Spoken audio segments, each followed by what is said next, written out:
तो 12 ज्योतिर्लिंग में से एक बार कृष्णेश्वर ज्योतिर्लिंग के शिखर का दर्शन और शिवलिंग का दर्शन और नंदी के कान में अपना स्वयं का गोत्र बोलकर नंदी से कहो कि मेरा ये दुख काट दे।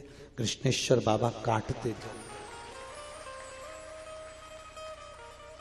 शिव महापुराण में जो 12 ज्योतिर्लिंग का क्रम कहा गया है उसमें केवल एक कृष्णेश्वर बाबा की कथा केवल एक सुधर्म नाम के ब्राह्मण या घुष्मा सुदेहा तक है। सुदेहा और घुष्मा तक केवल कथा नहीं है।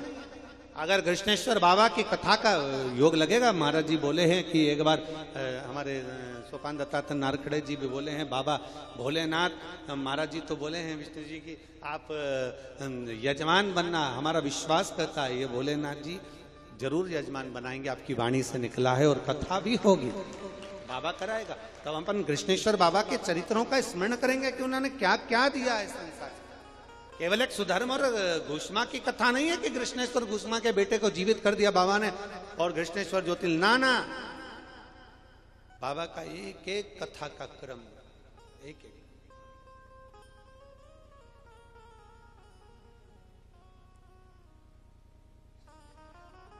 ये वो पवित्र धरा है, भूमि है, आपके स्मरण में रहना चाहिए जिस समय पर माता पार्वती जी जब भगवान शिव जी का तेज स्वयं अग्निदेव सूर्य नारायण ने ले जाकर गंगा जी को जब दिया,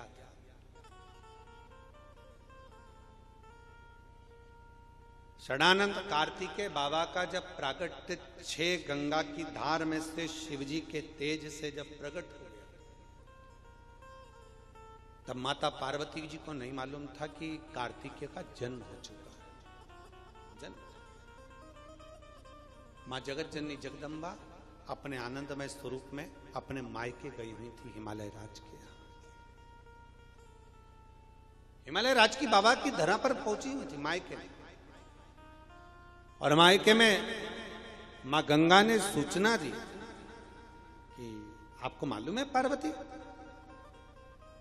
पार्वती जी की बहन है गंगा, इसलिए हमने काशी की कथा में क्या कहा था, गंगा हमारी मौसी है। हम गंगा मैया को हमारी मौसी कहते हैं क्योंकि वो माता पार्वती जी की बहन है। पिता हमारे भोले बाबा कृष्णेश्वर बाबा, हमारे विश्वनाथ, हमारे कृष्णेश्वर नाथ, ये हमारे बाप, और पार्वती हमारी मैया, तो गंगा हमारी। गंगा जी ने पार्वती जी से कहा तुमको मालूम है कि तुम्हारे स्वामी के तेज पुंज से मेरी गंगा की धार से 6 पुत्र जन्मे जिनको कृतिकाओं ने पाल पोस कर बड़ा करा और उनका नाम कार्तिक हो गया। तो अच्छा, पार्वती जी को ज्ञात नहीं हुआ कि ये सब क्रम हुआ। मां जगत जननी जगदम्बा क्रोध में लाल, शिव को सूचना मिली, शंकर भगवान को सूचना मिली कि पार्वती को क्रोध बहुत आ रहा है, बहुत गुस्सा है माता पार्वती का, बहुत क्रोध, क्या करा जाए। शंकर भगवान ने पार्वती जी से कोई बात नहीं करी और पार्वती जी को नंदी पर बिठाया और नंदी पर बिठाकर बेरुल की इस पवित्र धरा पर लेकर आ, इस पवित्र भूमि पर मां जगत जननी जगदम्बा को लेकर आए और कृष्णेश्वर बाबा की ये बेरुल की भूमि जहां पर मां जगत जननी जगदम्बा के साथ स्वयं शंकर भगवान और पार्वती विराजमान होकर तप में लीन हो गए। 1000 वर्ष तक माता पार्वती तप करी। तब नंदीश्वर स्वयं आकर माता पार्वती के सामने गर्दन को हिलाते तो घंटी का नाद होता। पार्वती जी का ध्यान टूट गया, पार्वती का ध्यान टूट गया, पर भोले बाबा तो अपने तप साधना में लीन। बेरुल की इस पवित्र धरा पर कृष्णेश्वर बाबा की इस भूमि पर बाबा भोलेनाथ अपनी तप साधना में लीन। पार्वती जी ने कहा, अब पार्वती मैया का क्रोध शांत हो गया, माता पार्वती जी का क्रोध एकदम शांत, एकदम शांत। इसलिए आज भी क्रम है, सारी दुनिया में भीड़ पड़ जावे, लाखों भक्त कृष्णेश्वर भी आते हैं। जितने भक्त महाकाल जाते हैं, जितने भक्त काशी जाते हैं, जितने भक्त त्र्यंबक जाते हैं, भीमा शंकर जाते हैं, मल्लिकार्जुन जाते हैं, जब 12 ज्योतिर्लिंग जो करता है तो कृष्णेश्वर भी आता है। पर सारे ज्योतिर्लिंग में भीड़ धक्का हो सकता है, सारे ज्योतिर्लिंग में कहीं ना कहीं खींचातानी हो सकती है, पर कृष्णेश्वर का ज्योतिर्लिंग इतना शांत ज्योतिर्लिंग है कि यहाँ कोई भी आकर बैठ जाए ऐसा लगता है जैसे तप साधना में लीन हो गया है, क्योंकि शिव शांति बैठे बाबा अपनी मस्ती में। भोलेनाथ जी बैठे, पार्वती जी, तुरंत मालूम पड़ा कि भोले बाबा तो अपनी तप साधना में बैठे हुए हैं। अब मेरा क्रोध तो शांत हो गया, अब मैं करूं तो करूं क्या। पार्वती जी ने उसी समय पर भगवान देवादिदेव महादेव के लिए बेलपत्र को चुनना और माला तैयार कर कर शिव जी को अर्पित करना। भगवान शंकर का नेत्र खुला। पार्वती, केवल तेरे क्रोध को देखकर मैं बेरुल की पवित्र भूमि पर लेकर आया हूं, तेरे को इस धाम में लेकर आया हूं। पार्वती, इस पवित्र भूमि पर तुझे लेकर आया।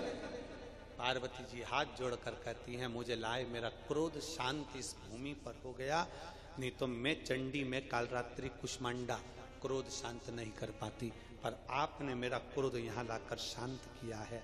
आज मैं आपसे एक वर मांगती हूं, इस पवित्र धरा पर, इस पवित्र भूमि पर आपसे एक वर मांगती हूं।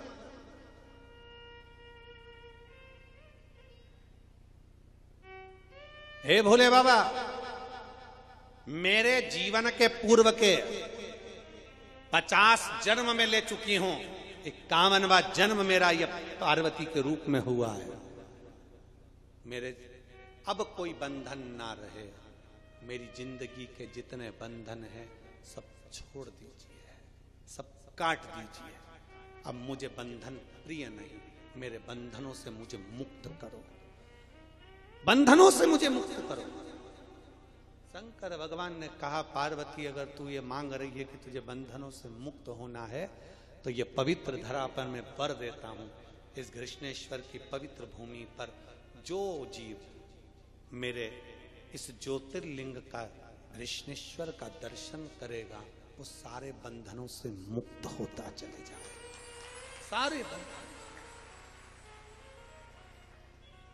अब आते हैं लोग, शिखर का दर्शन करते हैं, बाबा को एक लोटा जल चढ़ाते हैं और चले जाते हैं। और कृष्णेश्वर बाबा की पवित्र भूमि पर, पावन प्रांगण में कृष्णेश्वर बाबा की इस पवित्र भूमि पर जितने लोग यूट्यूब चैनल के माध्यम से कथा को सुन रहे हैं, जितने लोग टीवी चैनल के माध्यम से कथा सुन रहे हैं, और जितने लोग फेसबुक यूट्यूब पर के माध्यम से इस कथा का रसतत्व ग्रहण कर रहे हैं, आपसे निवेदन है, कभी जिंदगी में कृष्णेश्वर बाबा की पवित्र भूमि पर आइए, उनके पावन प्रांगण में बैठकर शिखर को साक्षी रखकर अपने मन की बात कहते हुए नंदी के पास जाकर एक बेलपत्र साथ में ले जाकर नंदी के कान में अपना गोत्र बोलकर और अपने दिल की बात कहकर आप वो बेलपत्र भले पुजारी जी को दे दो, चाहे नंदी को दे दो, चाहे प्रांगण के अंदर कोई शिवलिंग हो उस पर चढ़वा दो। कृष्णेश्वर बाबा पे ना चढ़े तो दूसरा कोई शिवलिंग मंदिर प्रांगण के अंदर हो वहां चढ़वा दो, और चढ़ाकर बाबा से प्रार्थना कर कर जाओ, कैसे ना सुने मेरा डमरू वाला, कैसे ना झोली भरे मेरा डमरू वाला, भरता जरूर है। बंधन से मुक्त कई